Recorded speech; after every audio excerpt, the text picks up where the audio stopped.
Afternoon, welcome to Berwick Mitsubishi. I'm Mark, and this afternoon I'm going to take you for a walk around our 2012 model Mitsubishi Outlander LS Wagon.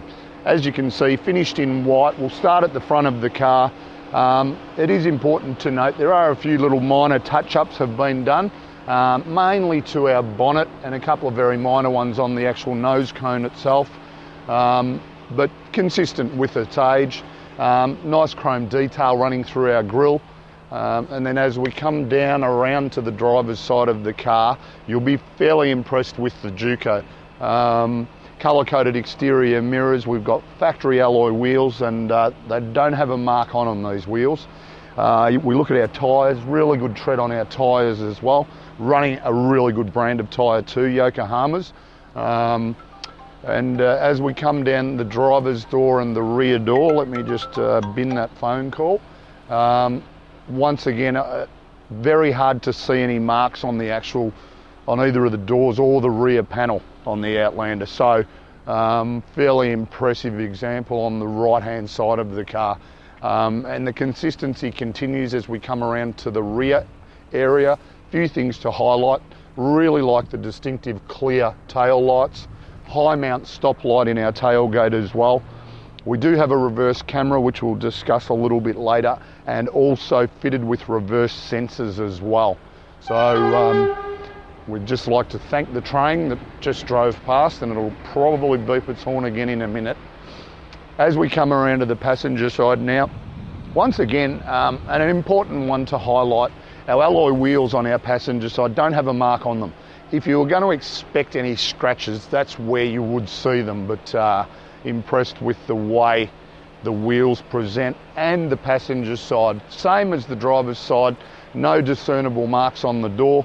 Fairly warm in Berwick, so we've got a few little bugs just flittering on our paintwork.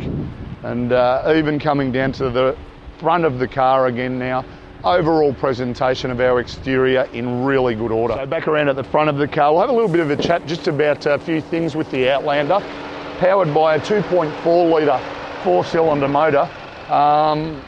Good economy, but it's going to give you fairly good performance as well.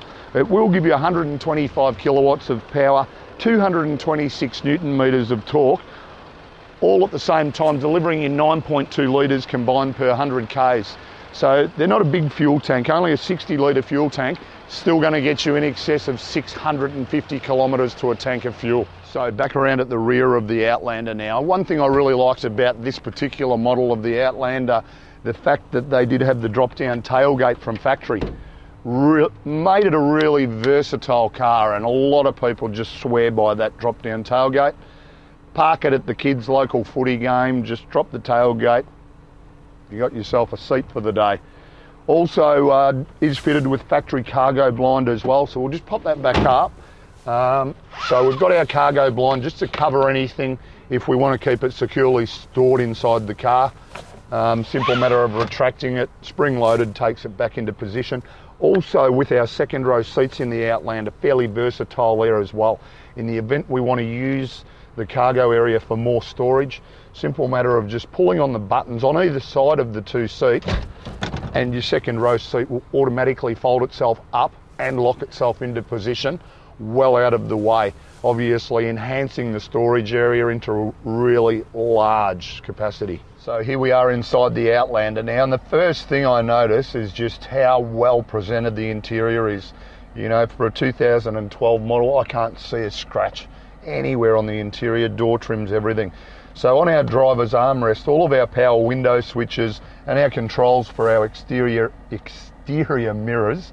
Directly in front of that, we've got a few buttons here, a little knob to control the height of our headlights, a manual button to turn our traction control off, and then also a manual button to turn the audible reverse sensors off if desired. Directly above that, we have small cup holders.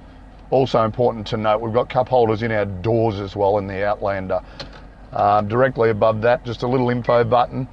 Basically, that's just to change the information we have up on our little screen in the middle of our dash there, giving us average fuel consumption, distance to empty, and all of those sort of things. Only 105,000 Ks this particular car. We do have adjustable steering wheel, height adjustable, and then just lock it away by that lever that I've just flicked up on the base there. Factory cruise control settings on our right hand side standard in the Outlander, our audio controls on our left hand side, and directly below that our Bluetooth buttons as well. It's fairly simple setup, but hey, keep it simple, nice and easy. Moving into the middle section now, we've got our AM FM CD player. Once again, fairly straightforward, feeds us all the information up on screen, what station we're on, etc. And then down below that, climate control, air conditioning and heating. Say it, don't spray it, Mark. We've got the air conditioning running at a fairly high speed at the moment. It's over 30 in Berwick, so notice how quiet it is. You can hardly hear it. Also important to note, when we've got our air conditioner running, this car's also fitted with a small fridge. So when our air conditioning is running, this little storage compartment up here is also a cooler. A little vent that we just open up there, so it's actually keeping in there cool. Pop your sandwiches, your little snacks in there, keep them nice and cool. Then moving back down into the center section now, really important, much sought after 5-speed manual gearbox.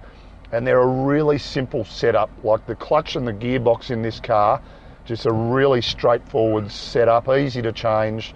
Pop it into reverse. As we mentioned earlier, we do have a reverse camera. Once you select reverse, you notice that left-hand side of our mirror automatically converts to a small camera, and have a look how clear it is behind us. Outstanding. So apart from that, directly behind our gear stick, just our handbrake, couple of cup holders, and then a good storage area in here. And we do have another 12-volt outlet there, and also an auxiliary outlet as well. So we've got all of those additional things at our disposal. You can slide the console lid forward to act as an armrest, especially good if you're on a long trip as well. Apart from just scanning around the interior now and just, have a look at the quality of the seats, the carpets, just the overall presentation of this car is really impressive. And you know why? The most important thing is, have a look at this service history. So I go back to when this car was originally purchased. Every 15,000 kilometre service done at the right interval, all done by a Mitsubishi dealer as well, so you know that your servicing is spot on. That's really impressive service history. So just in summary, a few key points to touch on. 126 kilowatts of power, 226 newton meters of torque, giving you 9.2 litres combined per 100 Ks out of a 2.4 litre 4-cylinder motor. Very impressive example of a 2012 Outlander. If you've got any further questions, feel free to give us a call on 9907 0555.